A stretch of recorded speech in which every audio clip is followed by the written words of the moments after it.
Hal yang sangat krusial biasanya dalam sebuah kebijakan itu kan pasti ada yang dinamakan produk anggaran. Nah, ini setahu saya memang anggaran-anggaran yang diposkan untuk desa itu pada implementasinya itu seperti piramida yang terbalik seperti itu, Bu. Jadi dari atas itu besar, kemudian sampai di bawah itu nggak tahu kok ujung-ujungnya tinggal habis. Ya, nah itu apakah pengaruh dalam artian besar kecilnya anggaran itu dalam konteks pemberdayaan desa itu sendiri? Bagaimana Pak Koco? Kalau saya sebenarnya bukan di masalah anggarannya, artinya sekecil apapun anggaran masuk ke desa, kalau kemudian diberikan otorisasi desa, mengembangkan potensinya, itu akan menjadi lebih berdaya. Salah satu contoh yang sempat ada satu pemberitaan di media, umpamanya salah satu desa di Cina itu setiap warganya sekarang memiliki tabungan minimal 1 miliar. Itu dari desa, diberikan oleh desa. Dan itu mereka berdayakan sendiri. Ya, kenapa bisa seperti itu? Karena desa, kepala desa dan pemerintahan desa itu pada saat ada investor masuk dan seterusnya memposisikan bahwa desa itu bagian dari kepemilikan bisnis yang ada di desa itu. Makanya saya bilang tadi, saya apresiasi terhadap gagasan Badan Usaha Milik Desa. Cuma saya yang kurang apresiasi adalah ketika Badan Usaha Milik Desa ini kelaminnya tidak jelas. Artinya apakah dia itu badan usaha, bisnis, atau badan sosial. Karena kita juga sempat diskusi dengan waktu itu kita teman-teman relawan desa pernah silaturahmi dengan Pak Menteri Koperasi makanya. Ketika kita bicara Pak, ada Badan Usaha Milik Desa yang secara kebijakan itu ada. Terus pembinaannya di mana? Beliau sampaikan, oh itu tidak masuk di wilayah koperasi karena bentuknya bukan koperasi. Pas kita main ke dirjen perdagangan gitu kan, perindustrian, mereka bilang, oh itu tidak masuk di wilayah kita karena kita pembinaannya di usaha kecil. Dan ini kepemilikannya kan bukan orang per orang usaha kecil. Artinya apa? Ini barang tidak jelas. Nah makanya kemarin saya sampaikan ke rapat dengar pendapat umum kemarin, saya usulkan, oke lah, kasih pintu saja. Badan Usaha Milik Desa itu bisa berbentuk perseroan. Kalau dia berbentuk perseroan, ada investor masuk, saya tinggal bilang, oke, kamu boleh bangun di sini, ya kan? Golden Share untuk desa berapa? PT-nya desa namanya ini. Oh enggak, masuk di situ. Ada sistem progres saham di situ. Kemarin saya ketemu dengan teman-teman pada saat dengar pendapat, umpamanya ketemu dengan salah satu teman dari Bojonegoro, Ponorogo. Kita diskusi kecil dan seterusnya. Karena kecerdasan seorang kepala desa ini, maka tanah desa, tanah kas desa yang kebetulan ada di lintasan jalan yang memang strategis, itu disepakati disewakan kepada salah satu restoran yang dia sudah punya jaringan demikian luas, dan komitmennya jelas. 20 tahun Anda keluar dan bangunan ini punya saya. Kalau Anda mau masuk, sewanya jadi lebih mahal. Artinya apa? Ada pemikiran dia yang berpikir panjang, bukan berpikir jangka pendek. Bukan berpikir besok saya dapat apa, bukan. Tapi anak-anak saya ke depan dapat apa. Dia kemarin sempat diskusi dengan saya, punya sumber air gitu kan, yang kemudian setelah dilakukan pengecekan ke Suku Vindo, ternyata kualitasnya lebih bagus daripada Aqua. Dia sedang berpikir, Mas bagaimana ini? Kalau menurut saya yang jadi handicap kita adalah di payung Badan Usaha Milik Desanya. Kalau sudah ini payungnya diakui sebagai badan hukum usaha, maka ya udah tinggal cari investor atau cari pinjaman, dikembangkan di situ, dia punya sumber pengelolaan sumber mata air. Ini yang saya agak hasrat ingin bertanya ini Bapak begini. Itu seandainya Badan Usaha Milik Desa itu nanti terwujud, itu dia di bawah komando kementerian apa Pak? Takutnya begini, kalau yang sudah belum jadi, nggak ada yang mau nerima giliran sudah jadi rebutan. Sekarang kan gini, kalau itu Badan Usaha Milik Desa dan kemudian dia bisa berbentuk perseroan gitu kan, artinya di situ kemudian dia bisa melakukan hubungan hubungan bisnis dia diakui, hubungan perbankan dia diakui kan gitu.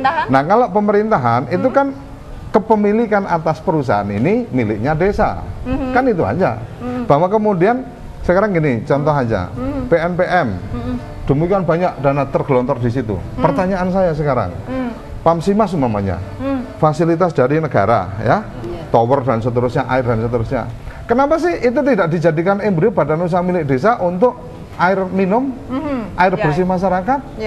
Nah sekarang yang apa namanya keuangan itu, yang kayak koperasi, yang PNPM apa namanya, UPK. Ya. Nah itu Simpan pinjam. pertanyaan saya. Jadi yang pemiliknya siapa sekarang? Desa dari mana? Desa dari mana? Harusnya desa. Karena ya seharusnya. Artinya yang sekarang ini produk pemerintahan dikeluarkan untuk pemberdayaan desa harusnya. Itu kan duit, rancu kan, duit dari negara diturunkan, kemudian diakui, kemudian sekarang dibentuk semacam koperasi. Kalau semacam koperasi maka yang anggota saja yang punya hak atas itu. Kalau kita tetap lurus dalam konteks koperasi, ya kan? Nah, ketika kemudian ini koperasi, artinya negara memasukkan ke sini untuk melakukan pembinaan terhadap lembaga keuangan mikro yang dulu sebenarnya sudah ada, BKD, Badan Kredit Desa, ya Bu ya. Itu tanggung jawabnya jelas, BRI unit harus bertanggung jawab dan seterusnya. Itu malah tidak dijalankan, malah bikin baru yang seperti ini. Nah ini BUMDes itu pernah muncul di tahun 1996. Oh ya? Ya. BUD. Ya. BUMDes ya, Badan Usaha Milik Desa. BUMDes namanya waktu itu. Di Depdagri sudah didesain itu sampai ke pelatihan, tapi berhenti sampai di tataran ide.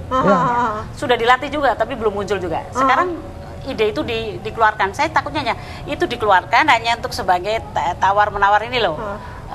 Ini ada niat baik dari pemerintah. Persiapan itu nanti gitu. Karena tidak didesain secara baik. Jadi pernah gini Bu, pernah saya diskusikan gini dengan teman-teman Depdagri waktu itu. Pertanyaannya ketika Badan Usaha Milik Desa nih, itu tanggung jawab.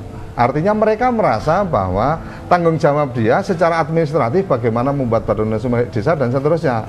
Tanggung jawab pengelolaan bisnis mestinya departemen lain, tetapi departemen lain nggak menangkap itu. Ya, saya bilang ya kalau Anda mainnya kayak gini ya main-main aja. Udah kasih aja kesempatan untuk dia punya PT, selesai kan? Halo, selamat sore. Selamat sore. Nggih, dengan siapa Bapak? Ini Pak Susanto di Ungaran. Nggih, Pak Susanto. Wah ya bagus itu. Nggih, gimana Pak? Desaku apa? Desaku tak berdaya. Oh iya, tak berdaya itu kan. Nggih. Menarik itu. Iya. Tapi itu ya sakjane ngelindur wong tak berdayanya udah lama itu. Oh gitu lah, ini Ya, makanya untuk artinya bangkit kan gini, Pak. Saya mau bilang gini, saya kebetulan orang yang masih menangi zaman Orde Lama sama zaman Orde Baru itu ya. Nggih. Zaman Orde Lama itu desa itu benar-benar otonom gitu ya. Otonom dalam artian ya banyak hal. Itu di situ ada polisi desa, itu kan. Jadi kalau ada masalah kriminal di mana desa itu tidak bisa mengatasi, baru diserahkan ke polisi negara, itu kan. Itu satu. Terus secara ekonomi karena basicnya itu kebanyakan pertanian, dulu ada namanya lumbung desa. Itu, nah lumbung desa sekarang sudah diambil dolok gitu loh. Itu sebenarnya kalau desa tidak berdaya itu lama udah digerogotin lama sekali lah. Sekarang itu sudah pingsan malah sudah mati itu. Oh gitu ya. Itu yang pertama. Yang kedua, sekarang kalau mau memberdayakan desa lagi, saya kira ya harus dikembalikan kayak dulu lagi gitu. Cuma celakanya di desa itu kan masyarakat itu spirit spirit kegotong royongannya itu kan ya sudah pudar juga gitu loh. Itu apa ya sebenarnya ya individualisnya jalan pula itu. Nah, celakanya lagi, program-program yang di situ dengan stempelnya itu pemberdayaan masyarakat sesungguhnya juga letoi juga itu. Karena dia itu tidak mampu mengembalikan institusi desa secara otonom. Jadi nggak tahu apakah yang salah undang-undangnya, apakah yang salah itu program-program itu. Ya macam-macam kan, ada P2, ada PPK dulu macam-macam. Itu programnya itu hanya berhasil membawa duit ke desa tetapi gagal membangun institusi desanya. Karena tujuannya kan sebenarnya bagaimana masyarakat bisa mengambil keputusannya sendiri, tetapi semuanya diatur bagaimana. Jadi sebenarnya itu sebenarnya omong kosong. Karena semangat bersatunya itu karena dikelebetin duit ini loh, ada 500 juta ya, dari mana? Padahal dulu zaman lama itu nggak ada duit itu yang ke desa. Jadi spiritnya itu benar-benar swadaya, swadesi gitu kan. Tapi kalau sekarang sih, wah kalau saya itu ngelindur itu. Terus terang aja. Kalau tidak semangat istilahnya itu dikembalikan lagi desa menjadi desa otonom, itu hampir susah itu. Pak Susanto, panjenengan yakin tidak bahwa kedepannya ini sebuah produk yang akan dilegalkan ini akan membuat desa menjadi berdaya, Bapak? Iya, persoalannya begini. Melihat kepala desa itu powerful.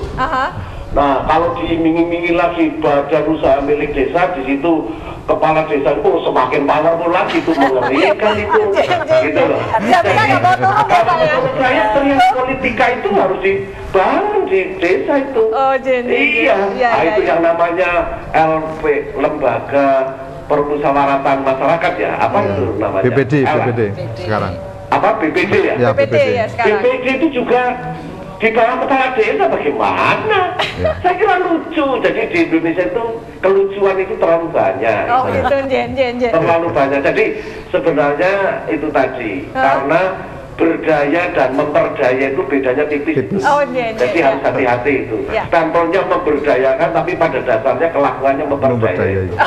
Gak percaya kalau saya itu. Terima kasih. Pak Susanto. Nah, itu tanggapan yang luar biasa sekali dari Ungaran, Bapak. Ternyata memang respon yang luar biasa dari Pak Susanto. Tapi saya harap akan ada respon-respon lain di segmen terakhir. Jangan kemana-mana, tetap di Menggagas Revolusi, bukan sekedar bicara.